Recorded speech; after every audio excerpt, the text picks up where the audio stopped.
بسم اللہ الرحمن الرحیم۔ درود و سلام ہو محمد و آل محمد پر۔ السلام علیکم۔ بیست خبر نامے میں خوش آمدید۔ نظر ڈالتے ہیں آج کی اہم ملکی اور عالمی خبروں کی شہ سرخیوں پر۔ بھارتی جبر اور بدترین کرفیو کے باوجود نماز جمعہ کے بعد مقبوضہ کشمیر میں بھارت مخالف مظاہرے کیے گئے۔ مغربی کنارے میں اسرائیلی فوج کی جارحیت میں ایک اور فلسطینی نوجوان شہید ہو گیا، جبکہ زخمی ہونے والے 2 نوجوانوں کو حراست میں لے لیا گیا۔ عراق کے سرکردہ شیعہ رہنما اور الصدری تحریک کے سربراہ مقتدی صدر نے کہا ہے کہ ان کی جماعت عراق میں نئی حکومت کا حصہ نہیں بنے گی۔ لندن برج پر چاقو حملے کی ذمہ داری عالمی دہشت گرد تنظیم داعش نے قبول کر لی ہے۔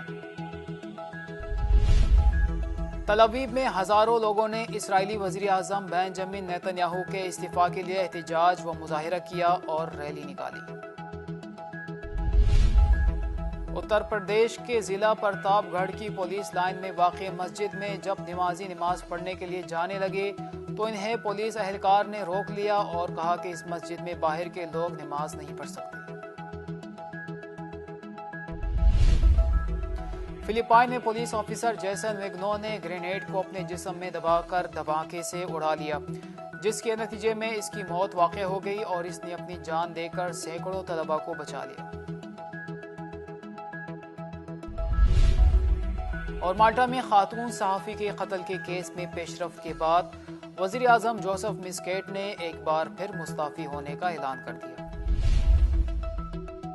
جام شوروں میں نامعلوم افراد نے 14 سالہ لڑکے کو 3 دن قید میں رکھ کر زیادتی کا نشانہ بنا ڈالا۔ عراقی شہر نجف میں شرپسندوں نے شہید آیت اللہ باقر الحکیم کا مزار اور لائبریری نذر آتش کر دی ہے۔ صہیونی وزیر اعظم پر مالی بدعنوانی، کرپشن، دھوکہ دہی اور اعتماد کو ٹھیس پہنچانے سے متعلق فرد جرم عائد کر دی گئی ہے۔ عراق کے وزیر اعظم عادل عبد المہدی نے پارلیمنٹ میں اپنا استعفیٰ پیش کر دیا ہے۔ عراقی حکومت کے ترجمان نے کہا ہے کہ بدعنوانیوں میں ملوث متعدد وزراء، ارکان پارلیمان اور صوبائی گورنروں کو گرفتار کرنے کا حکم جاری کر دیا گیا ہے۔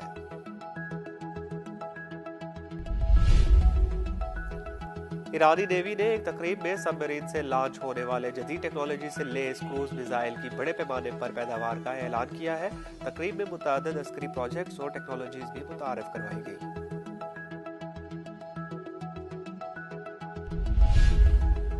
جارح سعودی اتحاد نے جنگ بندی معاہدے کی خلاف ورزی کرتے ہوئے مغربی یمن میں واقع صوبہ الحدیدہ کے الدرہمی علاقے پر گولہ باری کی ہے۔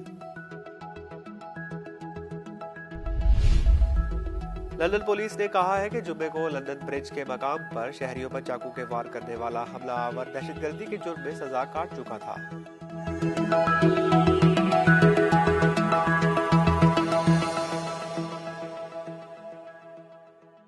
اور اب خبریں تفصیل کے ساتھ۔ بھارتی جبر اور بدترین کرفیو کے باوجود نماز جمعہ کے بعد مقبوضہ کشمیر میں بھارت مخالف مظاہرے کیے گئے۔ مظاہرین کشمیر کی آزادی کے حق میں اور بھارت مخالف نعرے لگا رہے تھے۔ بھارتی فورسز نے اپنی سفاکانہ روایات برقرار رکھتے ہوئے ان نہتے مظاہرین کے خلاف طاقت کا بے رحمانہ استعمال کیا، جس سے کئی مقامات پر مظاہرین شدید زخمی بھی ہوئے۔ قابض بھارتی فوج نے اس جمعے کو بھی سری نگر کی تاریخی جامع مسجد میں نماز جمعے کی اجازت نہیں دی، جبکہ مقبوضہ وادی کی دیگر مساجد بھی 5 اگست سے نافذ ہونے والے کرفیو کے مسلسل 17ویں ہفتے میں بھی بند رہیں۔ مقبوضہ کشمیر کے مسلم اکثریتی علاقوں میں اس وقت بھی زندگی کے معمولات شدید متاثر ہے۔ فون اور انٹرنیٹ تک رسائی انتہائی محدود ہے، جبکہ روزمرہ اشیاء ضرورت اور دواؤں کی قلت سے ان علاقوں میں بدترین انسانی المیہ جنم لے چکا ہے۔ مغربی کنارے میں اسرائیلی فوج کی جارحیت میں ایک اور فلسطینی نوجوان شہید ہو گیا، جبکہ زخمی ہونے والے 2 نوجوانوں کو حراست میں لے لیا گیا۔ بین الاقوامی خبر رساں ادارے کے مطابق فلسطین میں مغربی کنارے کے شہر ہبرون میں اسرائیلی فوجیوں نے ایک بار پھر جارحیت کا مظاہرہ کرتے ہوئے 3 فلسطینی نوجوانوں پر فائرنگ کر دی، جس کے نتیجے میں 18 سالہ بداوی مسلمی شدید زخمی ہو گیا۔ صفاق اسرائیلی فوج کے اہلکاروں نے زخمی نوجوان کو ہسپتال لے جانے کی اجازت بھی نہیں دی۔ طبی امداد نہ ملنے کے باعث نوجوان نے دم توڑ دیا۔ اسرائیلی فوج کی فائرنگ سے زخمی ہونے والے 2 نوجوانوں کو بھی ہسپتال لے جانے کی بجائے حراست میں لے لیا گیا اور شہید ہونے والے نوجوان کی لاش حوالے سے انکار کر دیا۔ سینکڑوں فلسطینی اپنی جانوں کی پرواہ کیے بغیر سڑکوں پر نکل آئے اور قابض اسرائیلی فوج کی جارحیت کے خلاف نعرے بازی کی، جس کے بعد اسرائیلی فوج شہید نوجوان کی لاش حوالے کرنے پر مجبور ہوئی۔ عراق کے سرکردہ شیعہ رہنما اور الصدری تحریک کے سربراہ مقتدی صدر نے کہا ہے کہ ان کی جماعت عراق میں نئی حکومت کا حصہ نہیں بنے گی۔ میڈیا رپورٹس کے مطابق عراق کے سرکردہ شیعہ رہنما اور الصدری تحریک کے سربراہ مقتدی صدر نے ایک بیان میں کہا ہے کہ ان کی جماعت عراق میں نئی حکومت کا حصہ نہیں بنے گی۔ عراقی وزیر اعظم عبد المہدی نے کابینہ کے اجلاس خطاب میں اپنا استعفیٰ پارلیمنٹ میں پیش کرنے کا اعلان کیا تھا۔ گزشتہ روز کے اجلاس میں کابینہ نے عادل عبد المہدی کے استعفیٰ کی منظوری بھی دے دی تھی۔ لندن برج پر چاقو حملے کی ذمہ داری عالمی دہشت گرد تنظیم داعش نے قبول کر لی ہے۔ رپورٹ کے مطابق 2 روز قبل لندن برج کے قریب ایک چاقو بردار شخص نے حملہ کر کے 2 افراد کو ہلاک اور 3 کو زخمی کر دیا تھا۔ پولیس نے فوری کارروائی کرتے ہوئے ملزم کو ہلاک کر دیا تھا۔ رپورٹ کے مطابق عالمی دہشت گرد تنظیم داعش نے اس حملے کی ذمہ داری قبول کر لی ہے۔ خیال رہے کہ لندن برج پر حملہ کرنے والے ملزم کی شناخت 28 سالہ عثمان خان کے نام سے ہوئی تھی، جو پہلے بھی لندن اسٹاک ایکسچینج پر حملے کی سازش میں جیل کاٹ چکا تھا اور دسمبر 2018 میں رہا ہوا تھا۔ تل ابیب میں ہزاروں لوگوں نے اسرائیلی وزیر اعظم بنجامن نیتن یاہو کے استعفیٰ کے لیے احتجاج و مظاہرہ کیا اور ریلی نکالی۔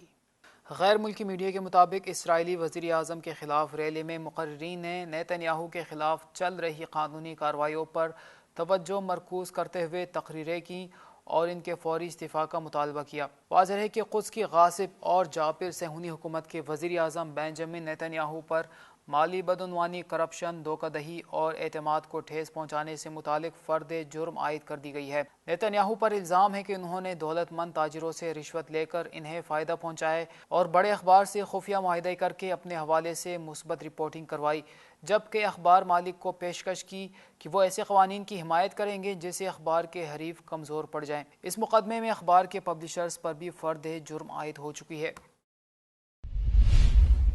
اتر پردیش کے ضلع پرتاپ گڑھ کی پولیس لائن میں واقع مسجد میں جب نمازی نماز پڑھنے کے لیے جانے لگے تو انہیں پولیس اہلکار نے روک لیا اور کہا کہ اس مسجد میں باہر کے لوگ نماز نہیں پڑھ سکتے۔ خبر رساں ادارے کے مطابق اتر پردیش کے ضلع پرتاپ گڑھ کی تھانہ سٹی کوتوالی پولیس نے پولیس لائن واقع مسجد میں نماز جمعہ ادا کرنے کے خلاف ہفتے کے روز کارروائی کی اور آل انڈیا مجلس اتحاد مسلمین کے 3 لیڈران کو نامزد کرتے ہوئے سنگین دفعات میں مقدمہ درج کر لیا۔ پولیس نے متعدد نامعلوم افراد کے خلاف بھی مقدمات درج کیے ہیں۔ فلپائن میں پولیس آفیسر جیسن وگنو نے گرینیڈ کو اپنے جسم میں دبا کر دھماکے سے اڑا لیا، جس کے نتیجے میں اس کی موت واقع ہو گئی اور اس نے اپنی جان دے کر سینکڑوں طلباء کو بچا لیا۔ خبر رساں ادارے کے مطابق فلپائن میں پولیس آفیسر جیسن مگنو نے گرینیڈ کو اپنے جسم میں دبا کر دھماکے سے اڑا لیا، جس کے نتیجے میں اس کی موت واقع ہو گئی اور اس نے اپنی جان دے کر کالج کے سینکڑوں طلباء کو ہولناک حادثے سے بچا لیا۔ اطلاعات کے مطابق فلپائن کے انیتاؤ کالج میں گرینیڈ کی موجودگی کی اطلاع پر 2 پولیس آفیسرز موقع پر پہنچے۔ گرینیڈ کو ناکارہ بنانے میں ناکامی پر ایک آفیسر جیسن مگنو نے انسانی ڈھال بنتے ہوئے گرینیڈ کو سینے سے لگا لیا اور اپنی جان دے کر سینکڑوں طلباء کو بچا لیا۔ جیسن مگنو نے گرینیڈ کو ہاتھوں میں تھام کر اپنے سینے سے بھینچ لیا اور اکھڑو بیٹھ کر اپنی رانوں کو بھی سینے سے لگا لیا تاکہ دھماکے کا سارا اثر ان کا جسم جھیل لے۔ زوردار دھماکے میں جیسن کی موت واقع ہو گئی اور ان کے ساتھی سمیت 10 طلباء اساتذہ زخمی ہو گئے۔ فلپائن میں اس پولیس آفیسر کو ہیرو قرار دیا جا رہا ہے اور حکومتی سطح پر خراج تحسین پیش کیا گیا۔ اور مالٹا میں خاتون صحافی کے قتل کے کیس میں پیش رفت کے بعد وزیر اعظم جوزف مسکیٹ نے ایک بار پھر مستعفی ہونے کا اعلان کر دیا۔ رپورٹ کے مطابق مالٹا میں خاتون صحافی کے قتل کے کیس میں پیش رفت کے بعد وزیر اعظم جوزف مسکیٹ نے ایک بار پھر مستعفی ہونے کا اعلان کر دیا۔ خاتون صحافی کے قتل کے مرکزی ملزم بزنس ٹائکون کو گرفتار کر لیا گیا ہے۔ حکمران لیبر پارٹی کے مطابق مالٹا کے وزیر اعظم جوزف مسکیٹ 18 جنوری کو عہدہ چھوڑ دیں گے اور اسی دن نئے وزیر اعظم کا انتخاب کیا جائے گا۔ وزیر اعظم مسکیٹ 2017 میں خاتون صحافی ڈیفنی کاروانا گیلیزیا کے قتل کے بعد سے شدید تنقید کی زد میں تھے۔ یہ تھی آج کی اہم خبریں۔ اگلے خبر نامے تک اجازت دیجیے، دیکھتے رہیے بعثت تعلیمی ٹی وی چینل۔ اللہ حافظ۔